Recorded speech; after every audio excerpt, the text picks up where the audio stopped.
Chapter 5. The Call of the Council. Saya sat at a small table in the library as the afternoon sun streamed in through the window. The rays were illuminating her dark brown hair, cast in the colors of the gems populating her charm bracelet to paint the page of the tome she was reading. Across from her sat Castellana, a high-born goblin and her occasional study companion. Saya's violet eyes darted from line to line on the page as she quietly sipped her huckleberry root tea. The library was currently filled with acolytes, all congregating during the daylight hours, exchanging hushed knowledge in groups. Saya had to admit, she often preferred the library at night. Not nearly as many people or distractions. As she turned the page, one such distraction approached and stopped directly next to the table at which she sat.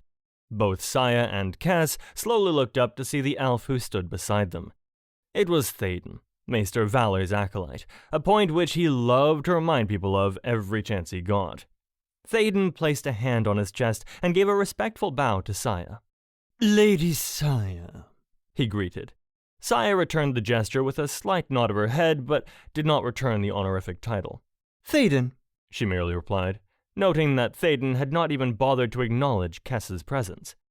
"I am happy to run into you today," Thaden continued. "I was actually hoping that if you had some time to spare, you wouldn't mind joining me this afternoon for a game of trepidation in the parlor. Maester Valor has recently taught me how to play, and I have heard that you are excellent at puzzles. I believe you would be a most engaging opponent." Saya instantly turned her attention back to her book. "A kind offer," she replied, "but I fear I'm too busy with my studies at the moment to spare the time. Perhaps on another occasion." Thaden didn't seem to take the hint, adding, "Well, I am most gifted in my studies. Perhaps I could tutor you." Kess tried her best to hide a small grin, and Saya didn't even try to hide an eye roll. "Again, a most gracious offer," Saya added with a tenser tone. "But as you can see, I already have Kess as a study partner, a role she has proven most adept at." Kess flashed a rather condescending smile in response as Thaden coughed slightly. He shifted for a few moments before he added with some uncertainty, "Well, yes. Perhaps another time, then. Good day to you, Lady Saya." Thaden bowed again and started to walk away as Saya turned her full attention back to her book. Once Thaden was well out of earshot, Kess leaned in on the table and whispered to her, "I do believe he fancies you." "Then it is assuredly a one-sided attraction," Saya noted dully. "There you are." Saya looked up to see Riley walking swiftly toward her. His yellow cat-like eyes narrowed in on Saya's location across the library with pinpoint accuracy. Saya gave him a smile in response. She had come to Calum Vallis as an acolyte to hone her magic skills and add to her family's prestige. She'd not really been interested in making friends. Riley, however, had changed that. From the time they first met, he quickly became like family to her. He had clearly felt the same, endearingly referring to her as "Little Sister," even though her elven years far surpassed his Shift ones. Riley was the only son of a Shifter clan chief on Daiga.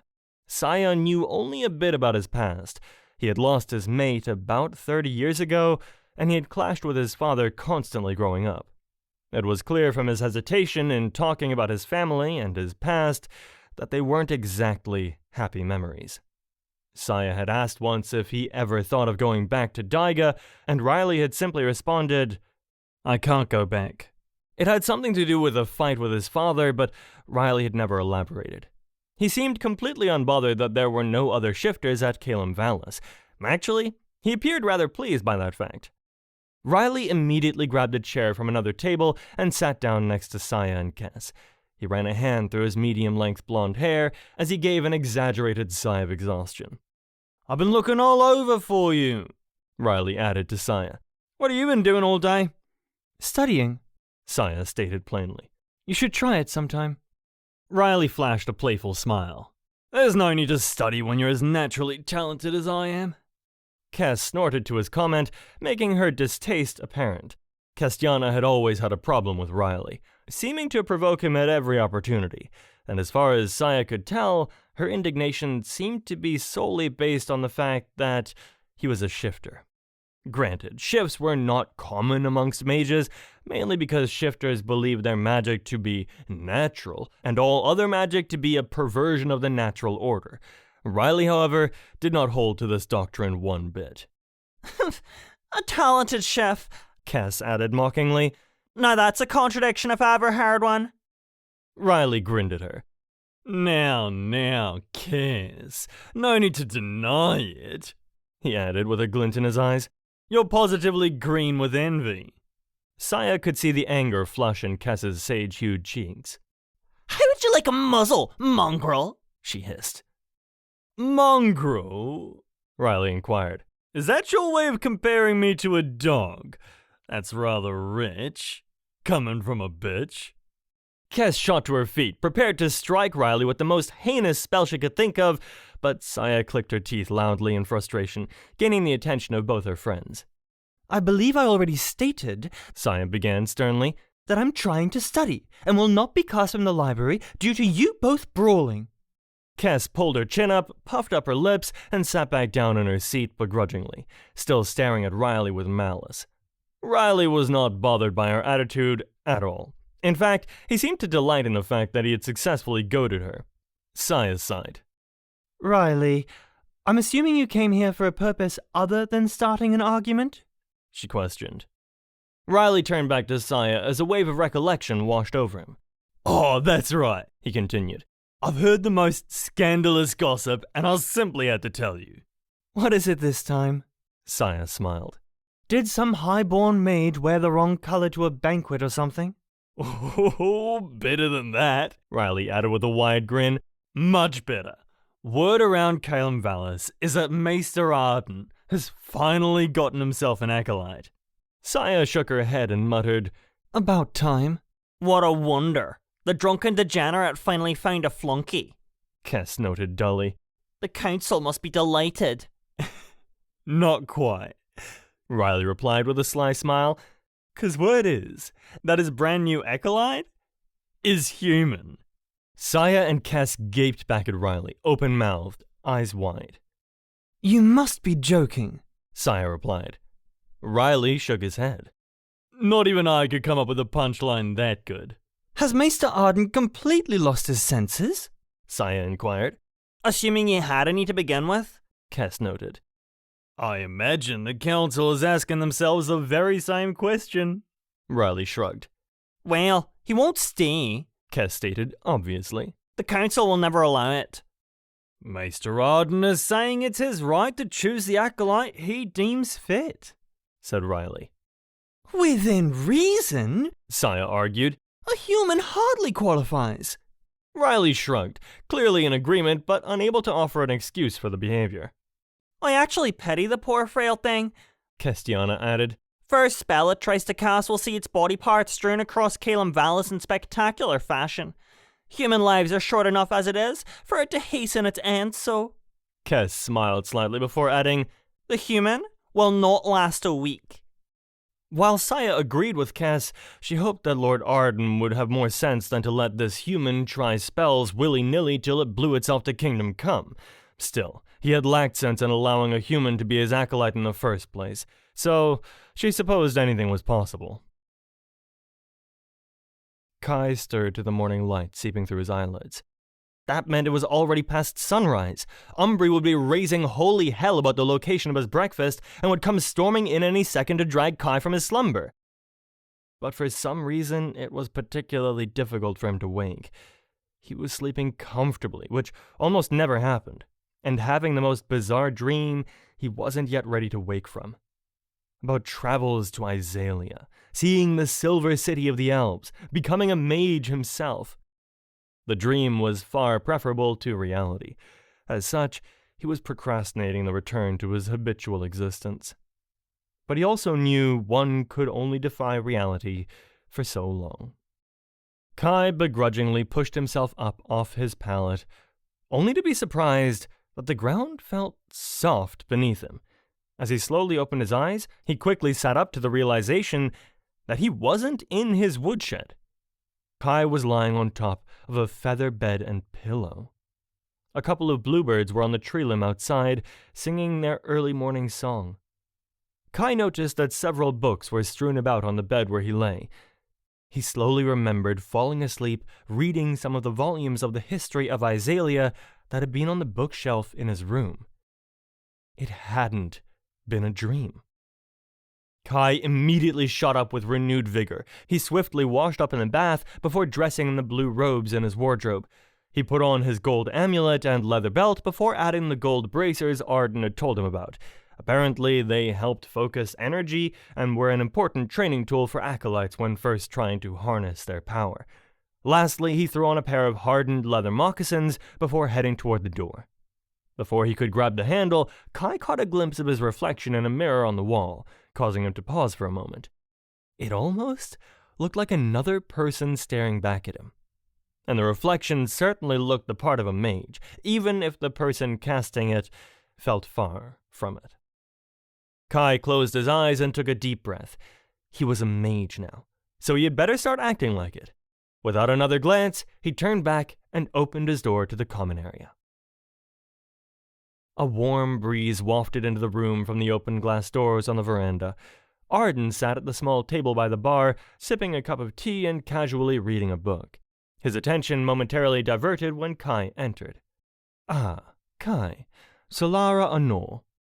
Kai's face contorted in confusion. Solara? Solara Anor, Arden repeated. It's an elvish greeting. Means blessed day. Celeste brought up breakfast a bit ago. There is tea on the bar if you'd like some. Arden then returned his attention to his book as Kai headed over and grabbed a cup of tea from the teapot. Kai wasn't sure what kind of tea it was, but it smelled of cardamom and cinnamon, and with just one sip, it instantly chased away any remnants of sleep. Kai brought the cup over to the table that had several dishes hidden beneath silver dome serving plate covers.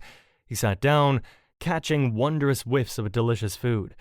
He suddenly realized how hungry he was. He had fallen asleep last night before even getting to try the stew Celeste had mentioned, but Kai also knew that manners dictated he shouldn't eat till Arden did.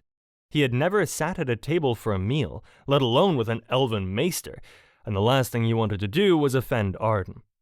Kai sat, staring at his teacup and out of the window for a long while, desperately trying to keep his mind off food. "Are you not hungry?" Arden asked after some time, still focused on the book he was reading. Well, yes," Kai stated. "That is, I could eat." "Is there something preventing you from doing that?" Arden questioned, raising his eyes momentarily from the book. "No, I just thought... Aren't you going to eat as well?" "I already have," Arden clarified, turning back to his book while grabbing his tea. "That is yours." Kai gawked at the 5 dishes spread out on the small table. Lifting up one of the serving domes, Kai saw that just one of the plates was filled with a collection of sliced meats, eggs, and cut potatoes on the side. Another platter had fruit, bread, and butter.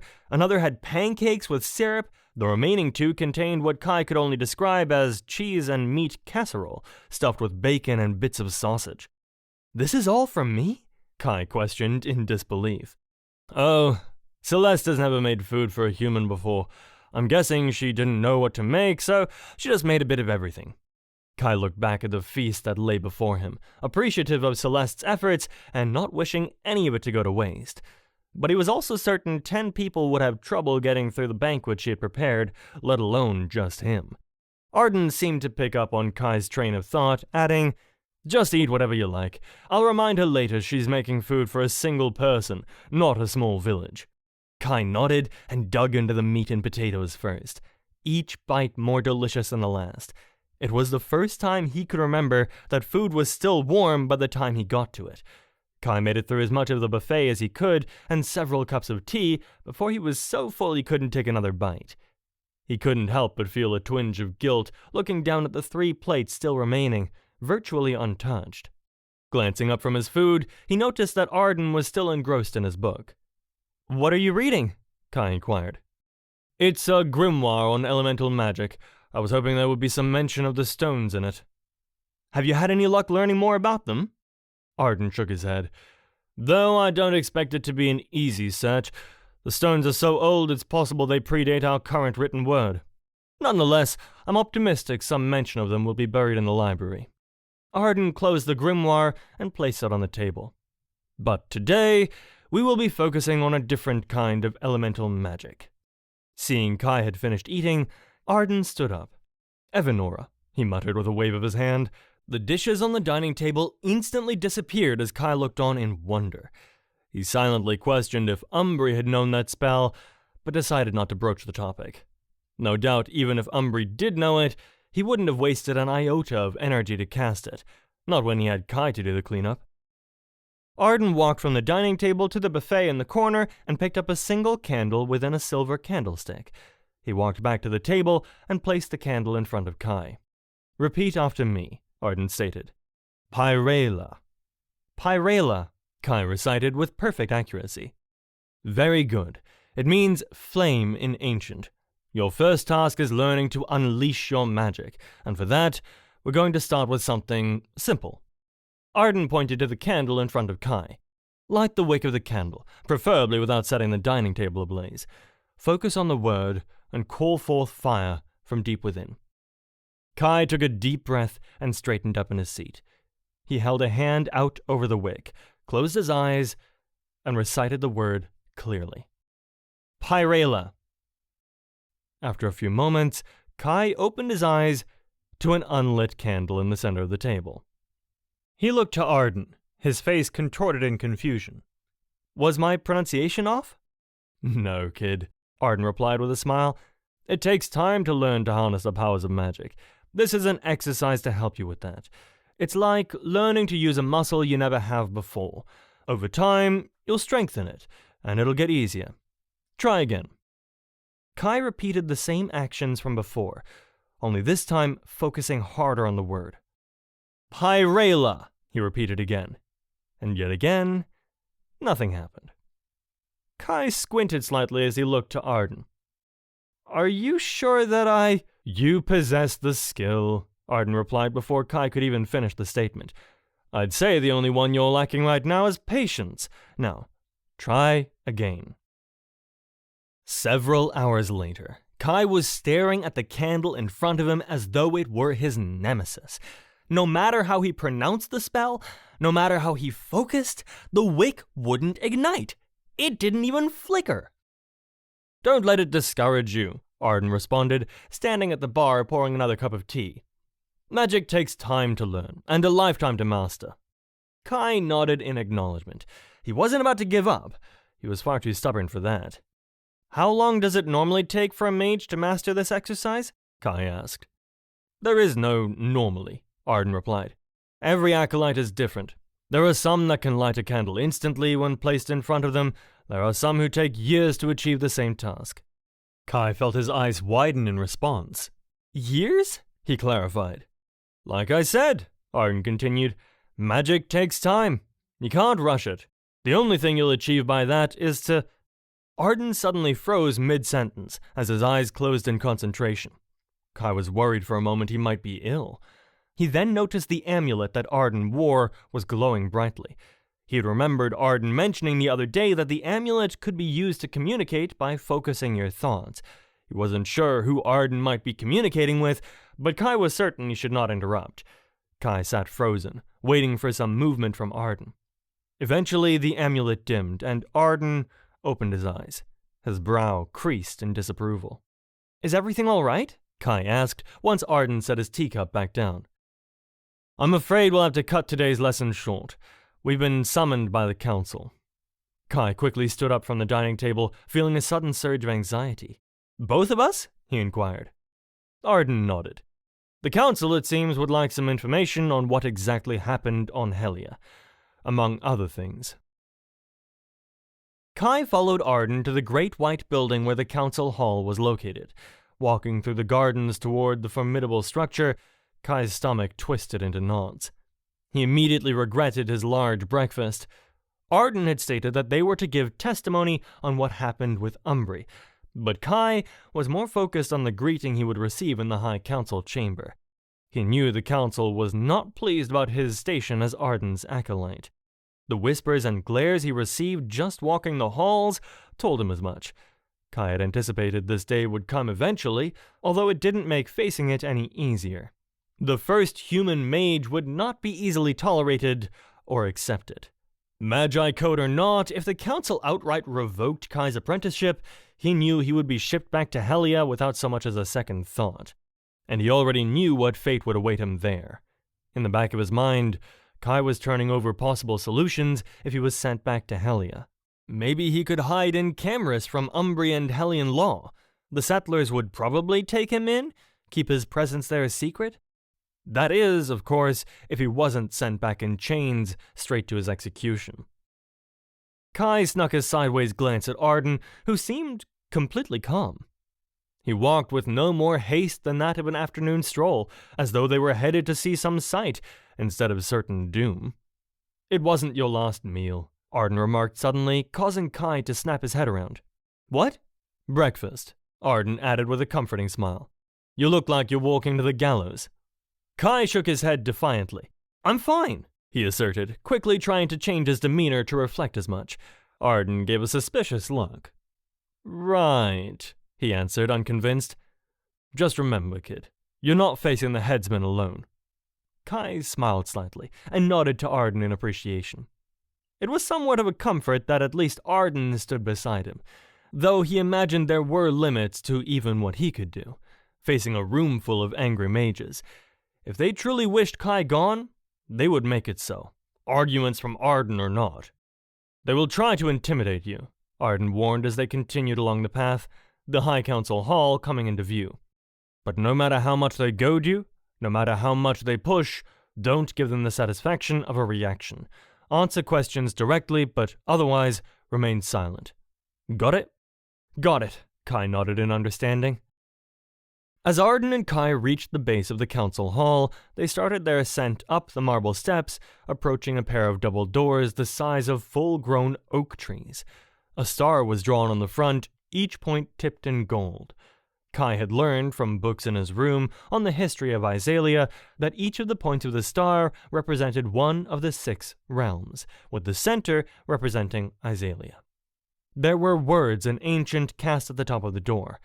"Omnia magira qui intrara hara equala sunt." Kai couldn't help but smile sardonically as Arden explained the meaning of the phrase. "All mages who enter here are equal." Something told him they never planned on one of them being a human. Arden held out a hand toward the great double doors and stated, "Aperira." The doors swung open in response to his words. As Arden and Kai entered, they were greeted by a long hallway with doors leading off on both sides. Kai assumed them to be the guest quarters Arden had told him about. At the end of the hallway was a second set of double doors, much smaller than the ones they had just passed through. Kai felt his heartbeat quicken a little bit more with each step forward. When they finally stopped in front of a grand double doorway, he felt as though it might beat right out of his chest. Arden turned to Kai. "Ready?" he asked. Kai took one last deep breath and nodded. As Arden held up his hand, the doors instantly swung open. Kai looked to a center platform, illuminated by the light falling in from the glass ceiling above. It stood in the middle of a large circular auditorium, with lines of tables stretching up 3 stories high. Seated at each table was a mage. About 200 filled the hall. All had been speaking in hushed voices until the double doors opened. Then, deafening silence fell over the room as Arden and Kai entered. Kai looked around to the eyes staring down at him, all wearing the same look of disapproval. As Arden approached the center platform, Kai followed. He made sure to keep his eyes off the floor and toward his destination, trying to give the illusion of calm he certainly wasn't feeling. A dark-haired, dark-skinned elf decked out in gold robes was the first to stand. Kai noticed that he was the only member in attendance wearing a golden circlet with a deep blue stone in the center of it. "This council offers its thanks to you, Maester Arden, for your swift attendance." "Yeah, well, your invitation didn't exactly sound optional, Vala," Arden noted. Kai looked at the elf more closely. So this was Valor, Umbri's protege. If his previous master's demeanor was any indication, Kai knew a conversation with him was going to be about as pleasant as a butcher's knife to an extremity. Valor cleared his throat loudly. Yes, well, there are a few matters that require immediate attention. As such, perhaps it might be best for your human to wait outside for a moment. Kai looked to Arden, but did not budge. Arden simply smiled. I fail to see why that would be necessary, Valor. He was present at the incident on Helia, and I was led to believe this council was interested in his testimony as well. Valor shifted slightly. Well, before we address the incident on Helia, I feel it important to address the status of your new guest. He's not my guest, Arden corrected. He's my acolyte. A blonde female elf with brown eyes and pursed lips squinted down in disdain. That remains to be seen, she hissed. Well, as he stands before you quite clearly, Luell, this gives me cause to question your eyesight, Arden replied. I mean, it has not been decided that he is your apprentice, Luell bit back. Between the two people that matter, it has been. This council does not agree. To which I'm not surprised, Arden noted. This council and I tend to disagree on a fairly frequent basis. The only difference in this particular instance is that the council's opinions are of no consequence. An aging orc slammed his hand on his desk as he stood, causing Kai to snap his head to attention. He had coal-black eyes, grayish skin, and legs the size of tree trunks. Kai was fairly certain the orc could snap any part of him he wished, and with minimal effort at that. You dare insult us by inviting a lowly, unfit, pathetic human into our ranks! The orc barked in anger. The choosing of my apprentice is not an affront to any member here, Arden replied, despite arguments to the contrary. His gaze then fell on the orc.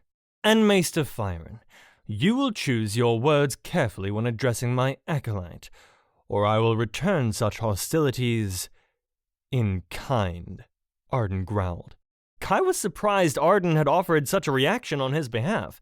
The standing orc clearly was too, and seemed to calm almost instantly, averting his eyes from Arden before sitting back down. One thing was certain. Arden commanded attention from every mage present. A short, stout dwarf with a long red beard was the next to comment. I say give the lad a chance if he wishes, the dwarf stated nonchalantly. 'Tis his own funeral if he fails. Which he undoubtedly will, another elder goblin decked out in grey robes and jewels added. Humans cannot be mages. Their minds cannot process the ancient tongue or hope to cast with it. As such, they are far too weak to handle the strains of magic, and would only injure themselves trying. Kai could feel a flame of anger spark and cast a glare toward the goblin maester. Though it was not an unusual occurrence, he had never become accustomed to being spoken down to by other races, let alone so nonchalantly in his presence, as though his feeble human brain couldn't comprehend an insult when he heard one. Arden turned his attention toward the posh goblin. Need I recite to this council the number of orcs, goblins, elves, and dwarves that have met a swift end in the pursuit of the craft? Arden responded. Should we take the time to address their shortcomings as well? Kai smiled slightly as the elder goblin grumbled. Valor once again stepped forward. Be that as it may, he began. Members here have questions about your choice that need to be addressed. Arden raised both eyebrows quizzically. Questions, huh? Very well then, let's see if we can get some answers. Valor nodded, pleased that Arden easily agreed to the inquisition. As he opened his mouth to speak, How is Thaden? Arden interrupted. Valor did a bit of a double take, knocked off guard by the sudden inquiry. What? Your acolyte, Arden clarified. How is he doing? Is he excelling in his studies? The other council members exchanged confused looks, no one more so than Valor. I fail to see how that relates. He certainly seems like a competent mage, Arden continued.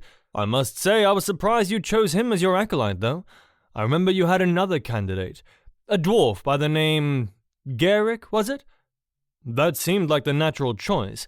He was gifted in the arts, intelligent, and seemed determined in his pursuit of the craft. There must have been some factor that made you choose Théoden instead. Valor was now getting visibly frustrated that he kept getting interrupted. I don't see how that... Could it be his upbringing? Arden replied. His personal connections? His demeanor? His manner of speech? Or could it possibly be the large donation his family made right before he was selected? The High Council chamber exploded in a myriad of hushed whispers. Valor glared down at Arden as though he was about to rain hellfire. Arden stared back, unfazed, almost welcoming the flame. Valor's voice was shaking slightly as he asked, "You dare insinuate—" It was just a question, Valor, Arden replied. To be fair, I've had quite a few questions about the acolytes chosen by this council over the years, and while at times I did not agree with the decisions made by members here, I've kept my opinions to myself because it was not my choice or my place to cast doubt upon any acolyte selected by a maester. But if those rules have changed, if this council now states it has the right to contest my choices, well then, I certainly have some questions about yours. In an instant, the whispers in the chambers stopped, and silence fell. The members were caught in a standoff. Kai could feel the tension in the air. Valor was silently fuming, while Arden looked as calm as a raindrop on a pond. Kai silently wondered if an all-out brawl was about to begin. Valor's jaw was clenched, as though it was the only thing holding back a slew of curses. Many would argue, he hissed, that selecting a human as your protege would grant you a second before your end of service to this council. Human lives are short. It is almost a guarantee that he will not live to see your renunciation as maester. Kai was caught off guard. He had not thought of that. It was true, elven lifespans far outstripped human ones. It was an indisputable fact that Kai would be long dead before Arden even started to feel the effects of time. But Arden merely chuckled. Is that your worry? He inquired. Very well then, you have my word. I swear on my life, and death for that matter, Kai will be my only acolyte chosen. Kai was left speechless by Arden's declaration. 60 years, if he was lucky. That was all he had left. A blink of an eye in the life of an elf, and for that, Arden was willingly forfeiting any chance of having a protege take over for him as maester, all for the opportunity of taking Kai as his acolyte now. Kai was grateful for Arden's willingness to help him, but he felt guilty at the same time. He knew that serving as Arden's acolyte was sparing him a one-way trip back to Helia. As such, he worried Arden might be giving up too much just to keep it from happening. Valor took a deep breath, his mind churning. It was clear he wasn't happy with Arden's choice, but he had run out of arguments. The rest of the council members seemed too intimidated to raise any further objections. They looked at each other and other parts of the chamber, anything to avoid making eye contact with Arden. If you are willing to agree to such terms, Valor stated finally, then the council has no choice but to accept this human as your protege. Wonderful, Arden noted dryly. I'm thrilled this council is content with my choice. Now, was there another matter you wish to discuss? The betrayal of your former master, for example? Arden's emphasis on your was a particular sticking point with Valor, who glared back at Arden with contempt. Yes, by all means, Valor replied. This council would be most interested in how a simple request to retrieve an important artifact crumbled into the situation before us. Please, enlighten us as to the events on Helia, Lord Arden. Arden shared his account, relaying the facts of Umbree's betrayal. He did so without passion or prejudice, merely following the events that had transpired. From Umbree's hesitation to hand over the stone, to Kai approaching him with what he had heard of Auron, to Umbree's appearance in the study, to the rush to escape the burning manor and Umbree. Kai noticed gratefully that Arden seemed to gloss over the part where Kai stabbed Umbree. The council listened in silence, only breaking the sound of Arden's voice with the occasional gasp or sigh. Kai listened intently too, for he had never heard how it was Arden had managed to get out of the manor. The rush to the passage behind the griffin statue, the maze below the manor, a wall of water coming toward him. Considering Umbri had been right on his trail, it was even more surprising Arden had taken the time to make sure Kai got out as well. Kai had been prepared to die in that fire. Valor stood still as a statue the entire time, staring down at Arden with an unreadable expression. When Arden finally finished with his tale, the council cast glances around to each other, uncertain of how to respond. Valor was the first to speak, directing his attention from Arden to Kai. He looked Kai up and down as though he were a strange creature that had crawled into the room, and he was uncertain of what to do with him now. "I thank you for your testimony, Lord Arden," Valor began. "Since you have shared with us your side of events, I now have a few questions for your acolyte, if I may." Kai stepped forward and gave a bow to Lord Valor. "I am at your service, my lord," Kai stated before rising. Valor was surprised by Kai's direct response, and Kai realized it was the first time he had actually spoken since entering the council chamber. "Is that so?" Valor replied. "Well, perhaps you can enlighten me on a few parts. You are the one who overheard Umbri mention that he was waiting for Arden, correct?" "Yes, my lord," Kai stated. "I overheard Umbri mention the name Arden to Belthier and Tora while they were in the parlor." "And you had never before heard of the name Arden before that night?" "No, my lord," Kai replied. "I have come to learn from Lord Arden that he is a dangerous mage." "Indeed," Valor nodded. "But you had never met him in person. I find it strange that your master would be on friendly terms with such a dangerous mage without you at least being aware before that night." "There was a great deal Umbri did not feel the need to make me aware of, my lord. We were far from confidants." Out of the corner of his eye, Kai could see Arden crack a small, amused smile as Valor's nose crinkled in annoyance. "Indeed," he grumbled. "It is somewhat puzzling that a slave who holds no significance to his master would be the only one to hear of Umbri's connection to Arden." "Not the only one, my lord," Kai replied. "Tora and Belthier are also aware of Umbri's connection." "So you say, but they are not standing before this council to affirm that fact, now are they?" "No, my lord," stated Kai, thinking that he couldn't really blame them on that front. He didn't want to be standing before this council either. "So, upon hearing of this supposed impending danger," Valor stated, "you immediately thought of informing Lord Arden of Umbri's plans. What made you certain he would believe you?" "I was not certain, my lord," Kai replied. "But I at least had to try." "Are you aware of the punishment for a slave betraying his master?" Valor inquired. Kai thought this a pointed question. Of course slaves were aware of the punishment for betrayal. They were reminded of it too often to forget. "Yes, my lord?" "And that the punishment is often severe?" Kai could feel his tone sharpen a bit as he replied, "Yes, my lord." "And yet you risked a lot for a mage you had just met. Why, I wonder?" Kai was silent for a moment before replying, "Because my silence would have meant sacrificing a life, simply for the sake of sparing my own, my lord." Valor held his chin up and stared down at Kai in distrust. "Well, how noble, how very fortunate for Lord Arden that he had happened to come across a slave who put so little value on his own existence." Arden scowled back at Valor. "You were the one to reclaim the stone from Umbri?" Valor continued, unfazed. "Yes, my lord," Kai answered. "A human took the stone from a mage. However did you manage that?" "I lifted the stone from Umbri's pocket when he was distracted." Kai's hesitation caused Valor to narrow in on his words with the focus of a hawk on a mouse. "Distracted?" Valor inquired. "How so exactly? Do you mean by his fight with Maester Arden?" "Yes, my lord. He was intently focused on the jewel." "And did not notice you coming up behind him?" "No, my lord." "And so you simply removed the stone. And then what?"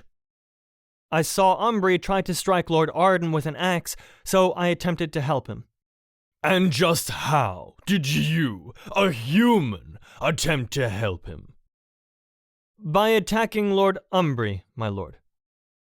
Kai knew the rest of this conversation was not going to go well by the daggers Valor was shooting at him.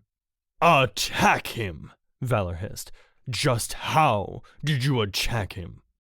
Stabbed him, my lord, Kai replied hesitantly, in the back, with a letter opener.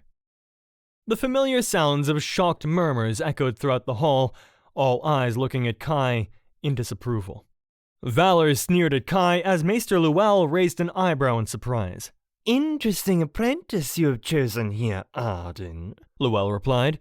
Might I suggest added precaution be taken with him around knives? Oh, I hardly think that's necessary, Luell, Arden replied, unfazed. I think he's proven quite proficient with them. I do not find a maester being stabbed quite so amusing, Arden, Valor hissed. Nor did I when the maester tried to behead me or butcher my acolyte, Valor, Arden retorted. You'll forgive my lack of sympathy for his discomfort. Valor flushed a light shade of red. It was truly difficult to tell by this point, between Kai and Arden, which one pissed off Valor more. Kai guessed he had more than enough disdain to spread equally between the two of them. I have heard enough on this matter, Valor proclaimed. Given the testimony provided, I do not see any imminent danger with the creation stone. Really? Arden inquired. So do you think Oren wants the stone because he's feeling fucking sentimental? And who said Oren wanted the stone? Valor replied. Umbri did. Did you hear him say this, personally? Valor inquired. From your testimony, Umbri stated, I have someone coming very soon expecting that stone. Nowhere did you personally hear him say, Oren was that somebody. Arden's gaze narrowed. It was implied. Implication cannot be taken as fact, Arden, retorted Valor. You did not hear Umbri state he was working with Oren. Kai did, as he has clearly testified to this council. And you trusted the word of a slave over that of a maester? Luell piped up. Well, it became a bit easier to swallow as soon as Umbri attacked me, said Arden. You attacked him first, Luell retorted. Unprovoked, I might add. Arden froze in utter bewilderment, staring back at Luell as though she had sprouted a second head. Unprovoked? He clarified. He slammed Kai against a wall and tried to choke the life out of him.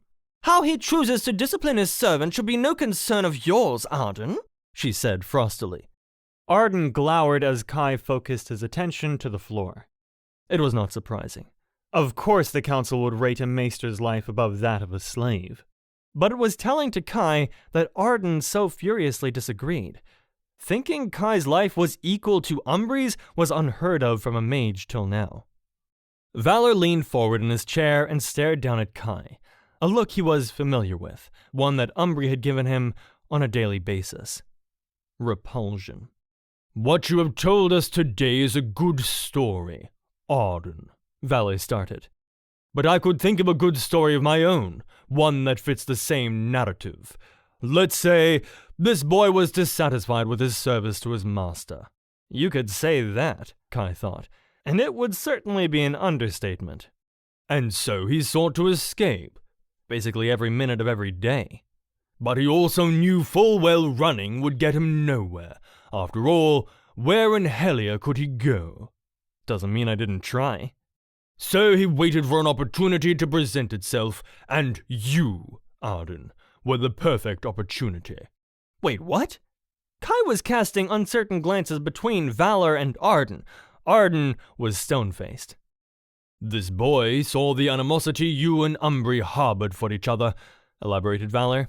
So he stoked the fire, so to speak, to be the most advantageous to him. He knew you were there for the stone, so he made up a story about betrayal and certain death in order to instigate your attack on Umbri. No! Kai could feel his head shaking in disagreement even before a word of objection could be initiated from his lips.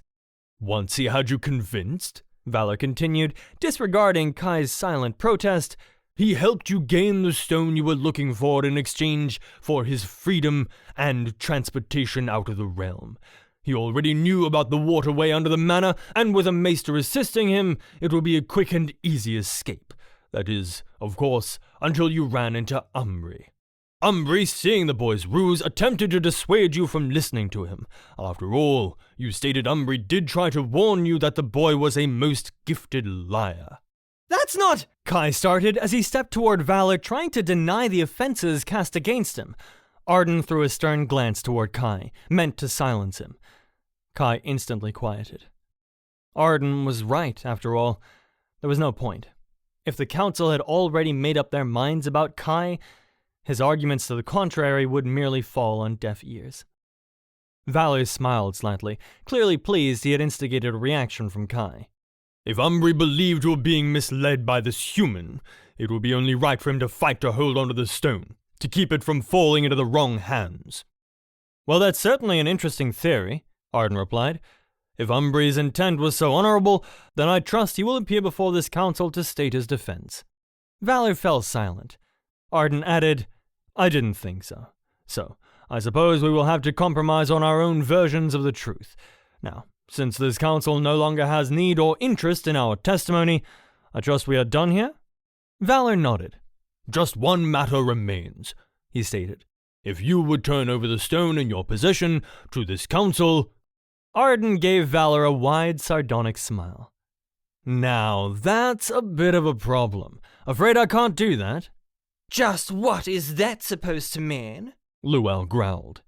Well, I thought the statement rather straightforward, Llewell, Arden replied, looking her dead in the eyes. Or do you require smaller words? Enough, Arden, Valor stated as Llewell seethed. You were tasked with getting the elemental stone and returning it to this council. Wrong, Arden replied. I was tasked with returning the stone to the safety of Calum Vallis, which I have done. You have my word that the stone is safely hidden within these walls. At no point was it specified to return it to the council itself. It was implied, Llewell hissed. As the council has already stated, implications cannot be taken as fact. One must be clear with the words they speak. Valor grew very quiet. I am in no mood for games, Arden. Neither am I, Arden rebutted. In fact, I take this matter quite seriously, since this council has yet to come to a consensus about the facts surrounding Umbri's manor.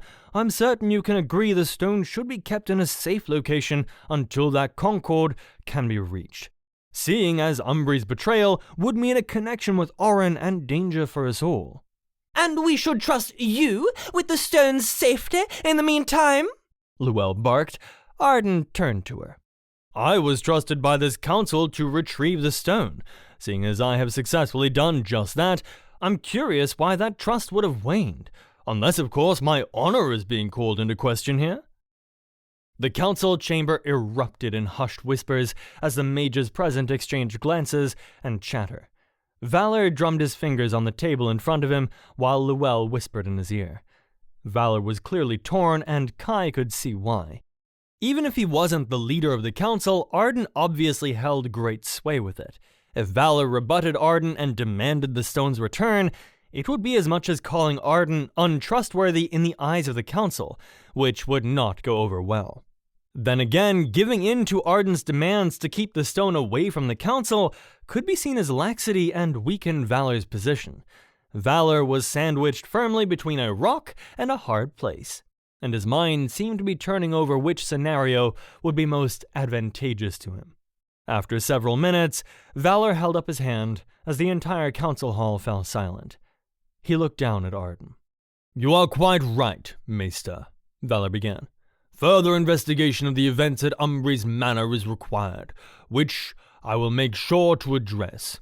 In the meantime, given your years of service, I see no need to remove the stone from the secure location you have found for it, while the investigation commences.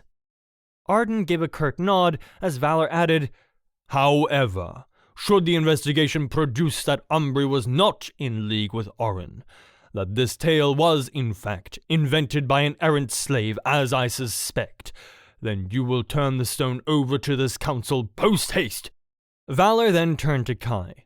And your acolyte will be stripped of his title and shipped back to Helia to face the crimes of attempted murder against a mage, a crime I have no doubt he would be found guilty of based on his own testimony. Kai felt his blood run cold as Valor glared down on him. He had no illusions if that were the case, Valor himself would stand front and center at his trial to testify, and no doubt stick around to watch Kai's head roll afterward. Valor turned back to Arden. Seeing as you are an honorable mage, Arden, I trust you will agree to these terms. Kai looked in Arden's direction, but did not meet his gaze. Arden stepped forward and nodded to Valor. But of course, Arden replied without hesitation. I'm certain the investigation will find no fault with my acolyte's version of events. Valor sneered slightly. Very well, then. In that case, till the investigation concludes, mention of the creation stone is to stay between the maesters of this council. The council thanks you for your time, Lord Arden, and we will reconvene on these matters at a later date. A loud bang echoed through the chamber from an unseen location as Valor declared, Council is dismissed. Arden gave a perfunctory bow and immediately headed toward the doors of the council chamber. Kai repeated the same swift action and quickly followed suit. Leaving the doors of the council chamber and once again stepping outside, Kai was surprised to see the sun hanging so low in the sky. It was late evening and the air was already starting to cool in preparation for sunset. Arden's face was unreadable as he walked briskly. His demeanor seemed irked, and Kai couldn't tell if his anger was brought on by the several-hour interrogation they had just gone through, or if he might be starting to believe Valor had a point.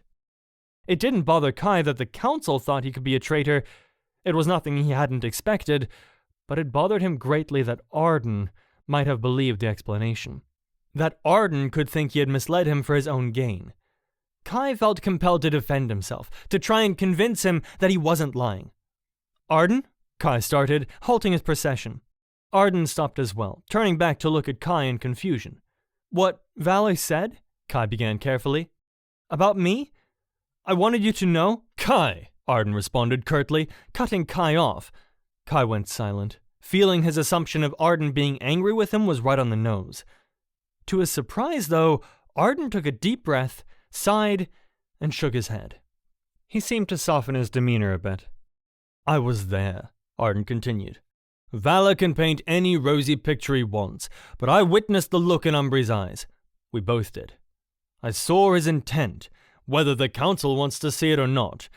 It's easier for them to paint you as the villain than admit it as one of their own.